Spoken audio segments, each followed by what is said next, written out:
আসসালামু আলাইকুম, শুভেচ্ছা সহ আমন্ত্রণ চ্যানেল আই সংবাদে আপনাদের সাথে আছে আমি নবনীতা। বিস্তারিত সংবাদে শুরুতেই জানিয়ে দিচ্ছি ফ্রেশ আটা ময়দা সুজি সংবাদ শিরোনাম। শিক্ষার্থীদের সংগঠন বাংলাদেশ গণতান্ত্রিক ছাত্র সংসদের আহ্বায়ক আবু বাকের, সদস্য সচিব জাহিদ আত্মপ্রকাশের দিনে পদবঞ্চিতদের বিক্ষোভ হাতাহাতি। তথ্য সম্প্রচার মন্ত্রণালয়ের নতুন দায়িত্বে উপদেষ্টা মাহফুজ আলম, প্রধান উপদেষ্টার অধীনে ডাক, টেলিযোগাযোগ ও তথ্য প্রযুক্তি মন্ত্রণালয়। পরিবর্তিত রাজনৈতিক প্রেক্ষাপটে বৃহস্পতিবার বিএনপির জাতীয় নির্বাহী কমিটির বর্ধিত সভা, নির্ধারণ হবে আগামী দিনের কর্মসূচি। এবং মৃত্যুদণ্ডাদেশের বিরুদ্ধে এটিএম আজহারকে আবারও আপিলের অনুমতি, আন্তর্জাতিক আইন না মানা সহ 4 যুক্তিতে আপিলের সুযোগ।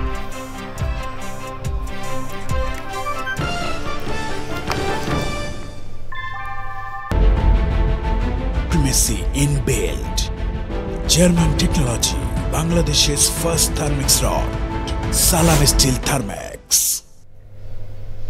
সংবাদ শিরোনামগুলো জানাচ্ছিলাম। এখনকার এই সংবাদ আয়োজন একই সঙ্গে চ্যানেল আইয়ের ইউটিউব চ্যানেল এবং চ্যানেল আইয়ের ওটিটি প্ল্যাটফর্ম আই স্ক্রিনে লাইভ স্ট্রিমিং হচ্ছে।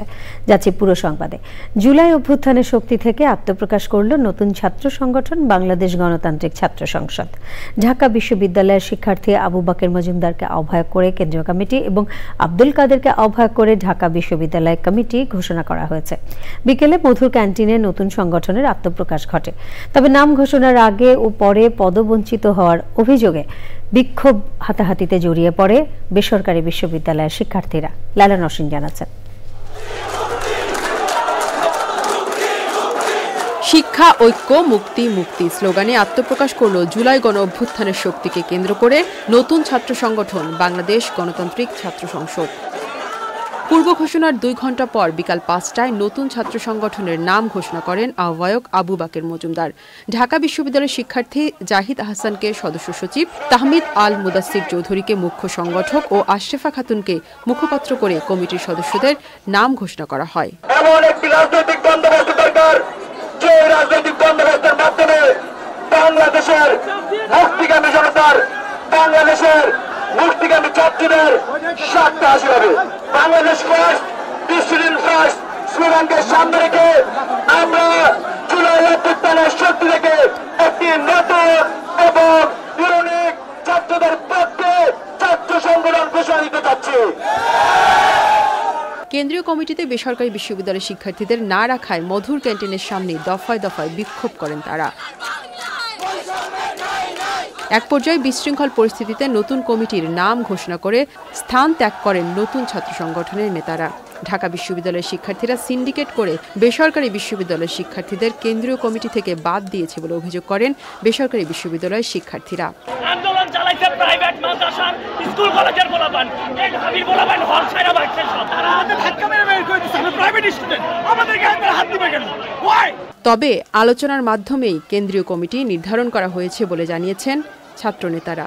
এখন যেটা বলছেন যে আসলে প্রাইভেট বিশ্ববিদ্যালয়ের প্রতিনিধিত্ব সেভাবে রাখা হয়নি, দেখুন এখানে আলোচনার ভিত্তিতে সকলের প্রতিনিধিত্ব নিশ্চিত করে কেন্দ্রীয় সংসদের কমিটি, যারা কেন্দ্রীয় সংসদের দায়িত্বপ্রাপ্ত হয়েছেন, তারা এটা নিশ্চিত করবেন বলে আমরা আশা রাখছি। পরবর্তীতে আলোচনা করে কমিটিতে বেসরকারি বিশ্ববিদ্যালয়ের শিক্ষার্থীদের অন্তর্ভুক্ত করার কথা জানান কেন্দ্রীয় ছাত্র নেতারা।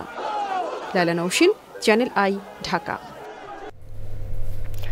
3টি দাবি নিয়ে রাজধানীর তেজগাঁওয়ে অন্তর্বর্তী সরকারের প্রধান উপদেষ্টা অধ্যাপক ডক্টর মোহাম্মদ ইউনূসের কার্যালয়ের সামনে অবস্থান নিয়েছেন জুলাই আন্দোলনে আহত ব্যক্তিদের একটি অংশ।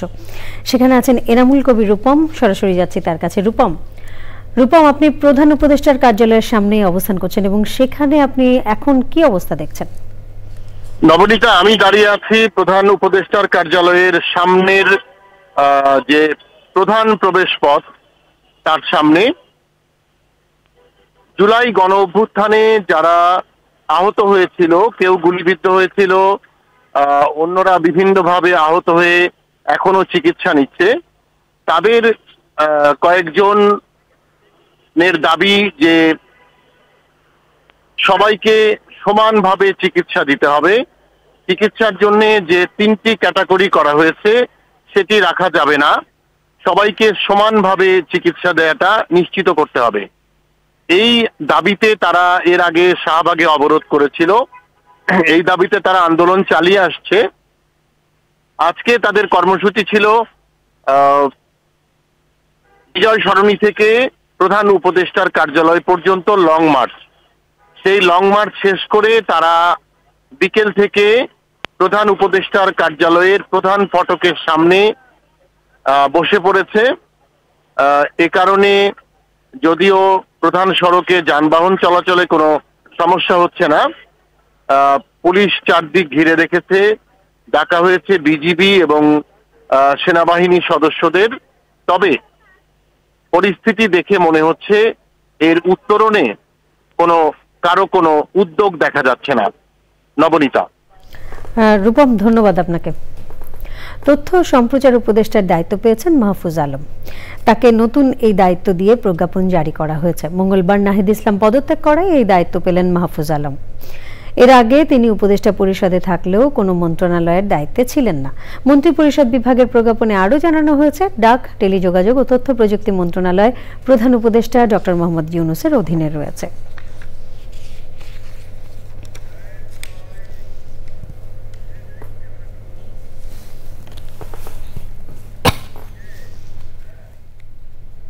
শান্তিপূর্ণ পারমাণবিক প্রযুক্তি ব্যবহারের পক্ষে বাংলাদেশ, এমন মন্তব্য করে অন্তর্বর্তী সরকারের প্রধান উপদেষ্টা অধ্যাপক ডক্টর মোহাম্মদ ইউনূস বলেছেন, বাংলাদেশ পারমাণবিক শক্তিতে সহযোগিতা সম্প্রসারণ করতে চায়। প্রধান উপদেষ্টা সরকারি বাসভবন যমুনায় রাশিয়ান ফেডারেশন নিউক্লিয়ার এনার্জি রোসাটমের স্টেট কর্পোরেশনের মহাপরিচালক অ্যালেক্সি লিখাচেভের প্রধান উপদেষ্টার বৈঠকে তিনি এমন মন্তব্য করেন। রূপপুর পারমাণবিক বিদ্যুৎ কেন্দ্রের উন্নয়নে বাংলাদেশ ও রাশিয়ার মধ্যে অব্যাহত সহযোগিতা ও জ্বালানি নিরাপত্তা বৃদ্ধির এই সভায় প্রধান উপদেষ্টা রোসাটমের অব্যাহত সহায়তার প্রশংসা করেন। প্রধান উপদেষ্টা বলেন, বাংলাদেশের ক্রমবর্ধমান জ্বালানি চাহিদা পূরণের জন্য নির্দিষ্ট সময়ের মধ্যে প্রকল্প শেষ করা জরুরি। প্রকল্পের সর্বশেষ পরিস্থিতি সম্পর্কে প্রধান উপদেষ্টাকে অবহিত করেন মহাপরিচালক লিখাচেভ। তিনি বলেন, বাংলাদেশের জনগণের পাশে সবসময়ই আছেন তারা। বৈঠকে মুখ্য সচিব সিরাজ উদ্দিন মিয়া উপস্থিত ছিলেন। মানবতা বিরোধী অপরাধের মামলায় জামায়াত নেতা এটিএম আজহারুল ইসলামের মৃত্যুদণ্ডাদেশের রায়ের বিরুদ্ধে পুনরায় আপিল করার অনুমতি দিয়েছেন আপিল বিভাগ। প্রথমবারের মতো মানবতা বিরোধী অপরাধের মামলার রিভিউ থেকে আন্তর্জাতিক আইন না মানা সহ 4টি যুক্তিতে আপিল করার সুযোগ দিয়েছেন সর্বোচ্চ আদালত। আগামী 22 এপ্রিল আপিল শুনানির দিন ঠিক করা হয়েছে।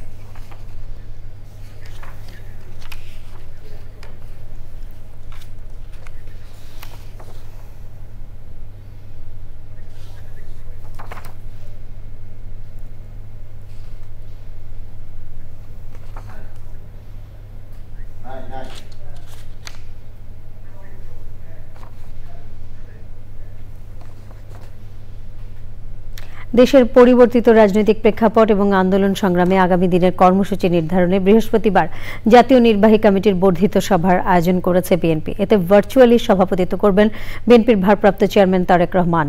স্বাগত বক্তব্য রাখবেন বিএনপি মহাসচিব মির্জা ফখরুল ইসলাম আলমগীর। ইতিমধ্যে জাতীয় সংসদ ভবনের এলডি হল ও মাঠ প্রাঙ্গণে সব ধরনের প্রস্তুতি গ্রহণ করা হয়েছে। আক্তার হোসেন জানাচ্ছেন, দীর্ঘ 7 বছর পর জাতীয় ও তৃণমূল পর্যায়ের গুরুত্বপূর্ণ পদধারী ও নির্বাহী কমিটির নেতাদের নিয়ে এক সামিয়ানার নিচে বসছে বিএনপি। বর্ধিত সভায় জাতীয় স্থায়ী কমিটির সদস্য, বিএনপির চেয়ারপারসনের উপদেষ্টা কাউন্সিলের সদস্য এবং জাতীয় নির্বাহী কমিটির সদস্যরা ছাড়াও আমন্ত্রণ পেয়েছেন সব জেলা, মহানগর, উপজেলা পর্যায়ের কমিটির শীর্ষ নেতারা। সভায় থাকবেন সাবেক সংসদ সদস্য ও মনোনয়ন পাওয়া নেতারাও।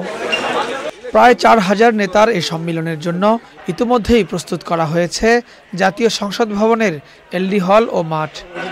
আলোচনা হবে বর্তমান পরিস্থিতি, তৃণমূলের ভাবনা ও দলের আগামী দিনের কর্মকৌশল নিয়ে। যেমনিভাবে বিগত সময় আন্দোলন সংগ্রামের সময় তৃণমূলের নেতাকর্মীদের সাথে পরামর্শ করে উনি সমস্ত কর্মসূচি প্রণয়ন করেছেন। মানবিক রাষ্ট্র হিসেবে যে বিনির্মাণের যে চিন্তা চেতনা আমাদের দলের, সেটাকে জনগণের তৃণমূল থেকে পরামর্শ নিয়ে দলের কেন্দ্রীয় পর্যায়ের পরামর্শগুলোকে সংযুক্ত করে আগামী দিনের জন্য দলকে প্রস্তুত করা, আমাদেরকে জাতির জন্য এবং আমাদের জন্য একটা গুরুত্বপূর্ণ একটা দিক নির্দেশনা আসবে। প্রত্যন্ত অঞ্চল থেকে যারা আসবেন তারা জনাব তারেক রহমানকে যে বার্তাগুলো দিবেন সে শুনবেন এবং তার উপরেই আমি আশা করছি তারেক রহমান এমন কোনো ডিসিশন দিবেন যে ইনশাল্লাহ ম্যাজিকের মতো আমাদের দল ইনশাল্লাহ আগামী দিনে নেতৃত্ব স্থাপন করবেন। চলমান পরিস্থিতি, সংসদ নির্বাচন, দলীয় শৃঙ্খলা রক্ষা সহ দলের হাইকমান্ডের পক্ষ থেকে দেওয়া হবে গুরুত্বপূর্ণ বার্তা। এবার যে অবস্থানে আমরা আসছি, আমরা মনে করি আর যাতে ভুল পথে বাংলাদেশ পা না বাড়ায়, বাংলাদেশকে যাতে সঠিক রাস্তায়, এবং সেখানে সবার প্রয়োজন রয়েছে। নির্দেশনা তৃণমূলের বক্তব্য পালস অনুযায়ী আমাদের নেতাকর্মীরা একটা ভালো নির্দেশনা দেবেন, যা আগামীতে দেশের জন্য মঙ্গলজনক একটি অবস্থা সৃষ্টি হবে ইনশাল্লাহ। সর্বশেষ 2018 সালের 3রা ফেব্রুয়ারি রাজধানীর হোটেল লা মেরিডিয়ানে দলের বর্ধিত সভা করেছিলেন BNP chairperson Begum Khaleda Zia. Akhtar Hossain, channel I, Dhaka. 3 lakh crore টাকার অঙ্ক ছাড়িয়েছে দেশের খেলাপি ঋণ। সংবাদ সম্মেলনে বাংলাদেশ ব্যাংকের governor doctor Ahsan H Mansur বলেছেন, এটি আরও বাড়বে। সেপ্টেম্বরে খেলাপি ঋণের পরিমাণ ছিল 2,84,977 কোটি টাকা। গভর্নর বলেন, এখনও ঋণের চূড়ায় পৌঁছানো যায়নি, কাজ চলছে। তবে পরিস্থিতি যতই খারাপ হোক, গ্রাহকদের আশ্বস্ত করেছেন কারো টাকা খোয়া যাবে না। বাংলাদেশ ব্যাংকের গভর্নর ফ্লোরে ঢুকতে আবারও কড়াকড়ি আরোপ প্রসঙ্গে গভর্নর বলেন, নিরাপত্তা ঝুঁকি আগের যে কোনো সময়ের চেয়ে বেশি। সেপ্টেম্বরে এটা ছিল 2,85,000-এর মতো। তো 2,85,000 থেকে 3,45,000 বেড়েছে। এটা আরও বাড়বে, এটাই আমি বলতে পারি। এটা এখনও আমরা শ্রেণীকৃত ঋণের যে চূড়া সর্বোচ্চ পর্যায়ে সেটা আমরা এখনো পৌঁছাইনি। এবারে আইসিসি চ্যাম্পিয়ন্স ট্রফি আপডেট।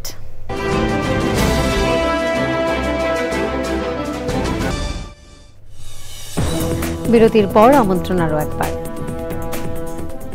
এবারে আমিন জুয়েলার্স আন্তর্জাতিক সংবাদ।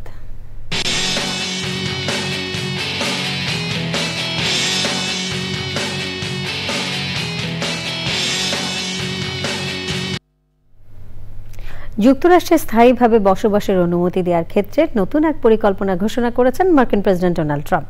নতুন এই ব্যবস্থার নাম দেওয়া হয়েছে গোল্ড কার্ড। এক্ষেত্রে গুনতে হবে বিশাল অঙ্কের টাকা এবং বিদেশি বিনিয়োগকারীদের দেওয়া হবে অগ্রাধিকার। বিদ্যমান EB-5 ভিসা কর্মসূচির জায়গায় নতুন এই পদ্ধতি ব্যবহার করা হবে এবং এটি মার্কিন নাগরিকত্ব পাওয়ার পথ সুগম করবে।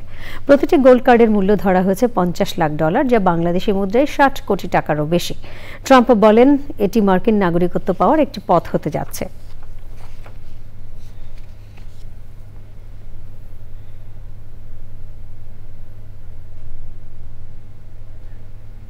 এক্সিম ব্যাংক বাণিজ্য সংবাদ।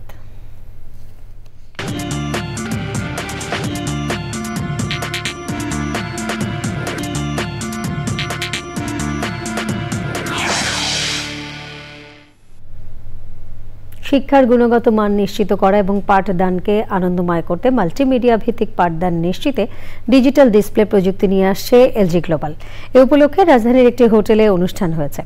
অনুষ্ঠানে দেশের শিক্ষা খাতে কিভাবে প্রযুক্তির ব্যবহার বাড়ানো সম্ভব তা তুলে ধরেন এলজি ইলেকট্রনিক্সের বাংলাদেশের head of information display solution Rabiul Awal. অনুষ্ঠানে উপস্থিত ছিলেন এলজি ইলেকট্রনিক্স বাংলাদেশের ব্যবস্থাপনা পরিচালক জেরাল সাংহচুন, এলজি ইলেকট্রনিক্স বাংলাদেশের head of media solution Ashikul Islam, LG electronics Singapore private লিমিটেডের সেলস ডিরেক্টর টনি অ্যাং এবং প্রোডাক্ট ডিরেক্টর জ্যাকি জিয়ং সহ অন্যরা।